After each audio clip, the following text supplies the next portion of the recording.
नमस्कार, आप सभी का स्वागत है एक बार फिर से। हम सभी आसन की ओर चलते हैं। जिनके कमर में ज़्यादा दर्द रहते हैं उनके लिए हम 2-4 आसन बताते हैं। उसके बाद हम पहले पीठ के बल बताते हैं, फिर पेट के बल। ठीक, पीठ के बल पहले लेट जाते हैं। अपने कमर के लिए जो है दोनों पैरों को मोड़ लेते हैं। अपने कंधे के समानांतर हाथ की थैलियों को समानांतर कर लेते हैं। इसे मरकट आसन कहते हैं। राइट साइड लेफ्ट से अपने घुटने को, पूरे पैर को मोड़ लेते हैं ऐसे, और लेफ्ट साइड चेहरे को कर लेते हैं और इसी में कुछ देर तक रुकने का अभ्यास। उसके बाद 1 से 2 मिनट तक का अभ्यास रुकिएगा।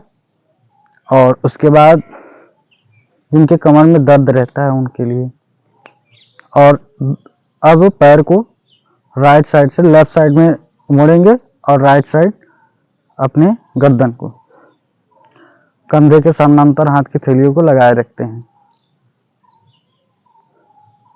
सामान्य करने के बाद पैर को फैला लेते हैं। जिनको ज़्यादा गैस वगैरह बनती है उनके लिए पवन मुक्तासन। अपने एक पैर को मोड़ लेते हैं राइट साइड और दोनों हाथ की थैली से लॉक करते हैं।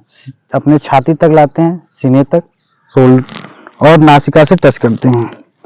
जिनके गर्दन में दर्द और कमर में दर्द रहेगा वो गर्दन को नहीं उठाते। पैर के पंजे सीधे होंगे। उसके बाद धीरे धीरे छोड़ देते हैं। दूसरे पैर को पुनः मोड़ते हैं। पहले हमने राइट को मोड़ा, अब लेफ्ट को मोड़ लिया और दोनों हाथ की थैलियों को से लॉक करके अपनी नासिका से पंजे को सीधा रखते हैं। श्वास छोड़ देते हैं और पैर को छोड़ते हुए श्वास को ले लेते हैं। दूसरी क्रिया में दोनों पैरों को एक साथ मोड़ते हैं। लॉक करने के बाद ये रीढ़ की हड्डी को स्वस्थ और निरोगी करने के लिए दोनों पैरों को नासिका से टच करते हैं। कुछ देर तक रुकते हैं। पंजे को सीधा, हड्डी को मजबूत करने के लिए थोड़ा आगे थोड़ा पीछे करने के पश्चात लेफ्ट हैंड राइट कर लेते हैं। लेफ्ट साइड में राइट साइड में ऐसे कर लेने से मांसपेशियां मजबूत हो जाती हैं और जो फैट रहता है वो कम हो जाता है। मरकट आसन के 3-4 पोज होते हैं। हमने एक बताया आपको, दूसरा क्या होता है, पैरों के बीच फासला करना पड़ता है। करने के बाद तब राइट साइड झुकाना पड़ता है और लेफ्ट साइड चेहरे को। उसके बाद पुनः वही क्लॉकवाइज और एंटी क्लॉकवाइज की क्रिया होगी। हमारे पास अगर जगह ना हो तो सिर के नीचे हाथ के थैले को लगा सकते हैं। अगर जगह है तो हम अपने शोल्डर के समानांतर। इससे हमारे फैट कम होते हैं, मसल्स सही हो जाते हैं, सेल्स सही हो जाते हैं, किडनी, लीवर, और उसके बाद हमारे जो मूत्राशय है उसके लिए सबसे बढ़िया है। उनको एक चित करता है और सामान्य होने के बाद ये 3 से 4 क्रियाओं में होता है। ऐसे पहले में पैर को उठा के right side and left side hand में देंगे और इस साइड देखेंगे। ये कमर की सबसे उत्तम आसन है। ऐसे क्रिया को सामान्य कर लेते हैं। 1 से 2 मिनट तक रोकने का अभ्यास। दूसरी क्रिया में यही एंटी क्लॉकवाइज की क्रिया होगी और ऐसे सामान्य कर लेते हैं। अब करते हैं चक्रासन। ऐसे दोनों पैरों को मोड़ लेते हैं और अपने कंधे के समानांतर हाथ के थैले को लगा करके कमर के लिए और हमारे जिन्हें टांसिल वगैरह हुआ है उनके लिए 5-7 आसन होते हैं।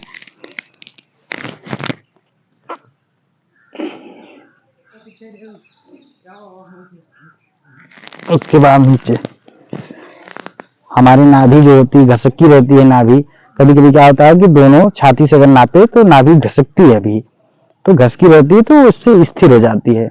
आप देखिए प्राणायाम के फायदे जो होते हैं वो हमारे आंतरिक, जैसे बाहरी के लिए हम आसन कर लेते हैं, योगिंग सूर्य नमस्कार कर लेते हैं बाहरी क्रियाओं के लिए, लेकिन आंतरिक अंदर की जो क्रियाएं होती हैं जो हमारे बॉडी के अंदर हैं उनके लिए एक्सरसाइज करते हैं। भस्त्रिका प्राणायाम जो हमारे रक्त संचरण को तीव्रता की ओर प्रवाह करता है और हमारे मस्तिष्क को एकाग्रता चित्त लाता है। अपने स्थिर, अपने जैसे कहते हैं किसी को कि ये लड़का जो है बहुत चंचल है, इसका मन एकाग्र नहीं रहता, भागता रहता है, तो भस्त्रिका करे, उसकी एकाग्रता बढ़ जाएगी और मन स्थिर हो जाएगा। और जो सुस्त व्यक्ति रहते हैं उनको कराइए, उनके अंदर उत्तेजना हो जाएगी, तीव्रता हो जाएगी, तेज हो जाएगा। तो भस्त्रिका प्राणायाम, तो भस्त्रिका प्राणायाम कैसे करते हैं? पहले धीमी गति में करते हैं, 3 विधियों से किया जाता है। जैसा जो पेशेंट रहे उसको वैसा करना चाहिए। जिसको बीमारी है तो वो धीरे धीरे करेगा, फिर तीव्रता की ओर, फिर और तीव्रता की ओर, मध्यम, फिर तीव्रता। ठीक, पहले हम एकदम धीमी गति में करते हैं।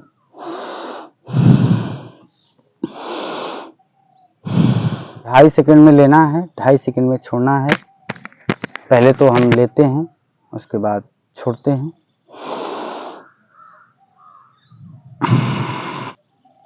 ये धीमी गति में, फिर थोड़ा मध्यम गति में।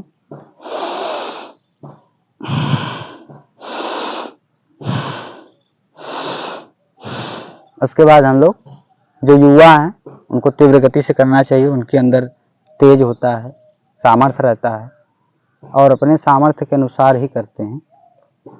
ठीक, अब हम करते हैं और तीव्रता की ओर, तीव्रता के साथ।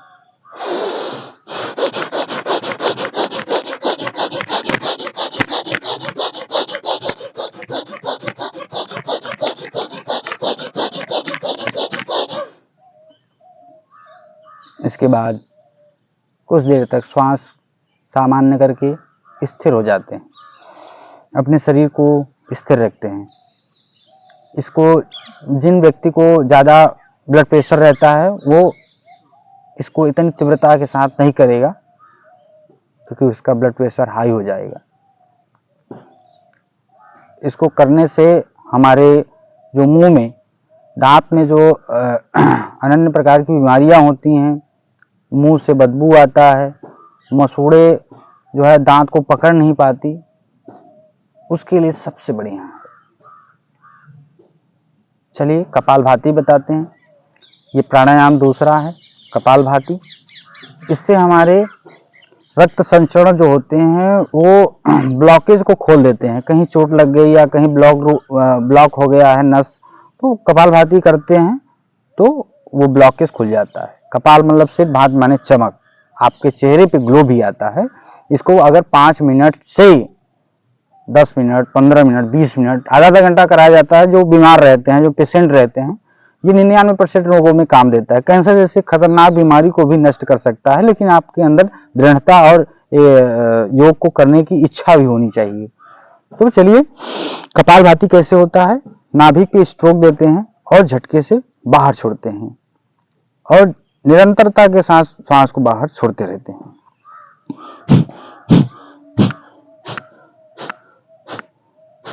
इसको 1 सेकंड में 1 बार अभ्यास आवश्यक है।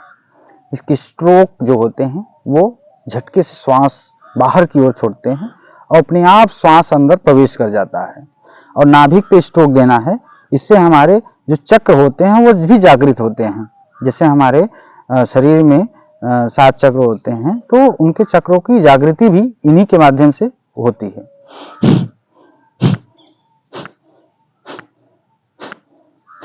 जैसा कि हम आपको दिखाते हैं खोल के पूरा, ताकि आप अच्छे से इसको कर पाए, वो आप अच्छे से देख करके कर पाए, इसलिए हम आपको प्रत्यक्ष दिखाना चाहते हैं। तो पहले तो क्या होता है कि लंबा गहरा श्वास छोड़ना है अपने नाभि को दबा करके, ऐसे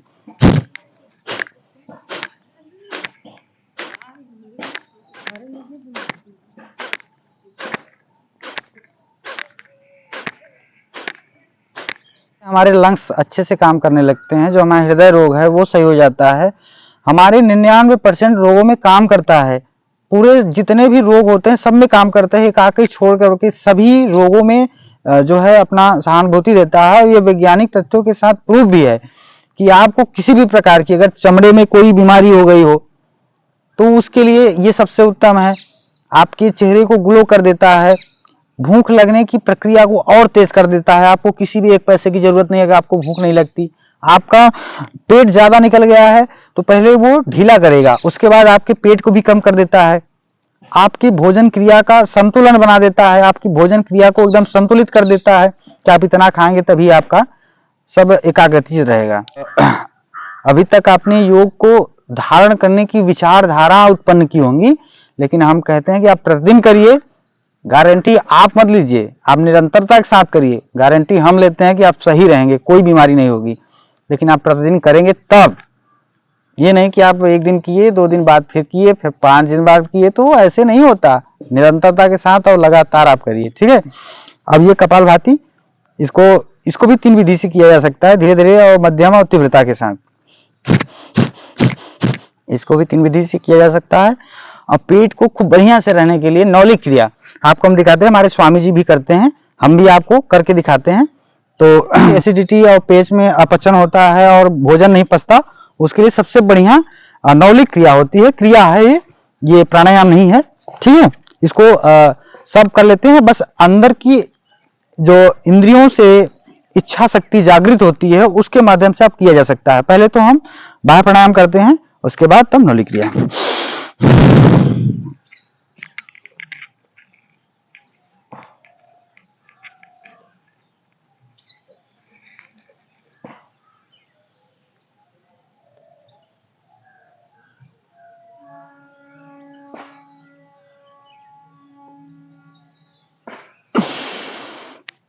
दूसरी क्रिया में हम आपको बताते हैं नौलिक क्रिया।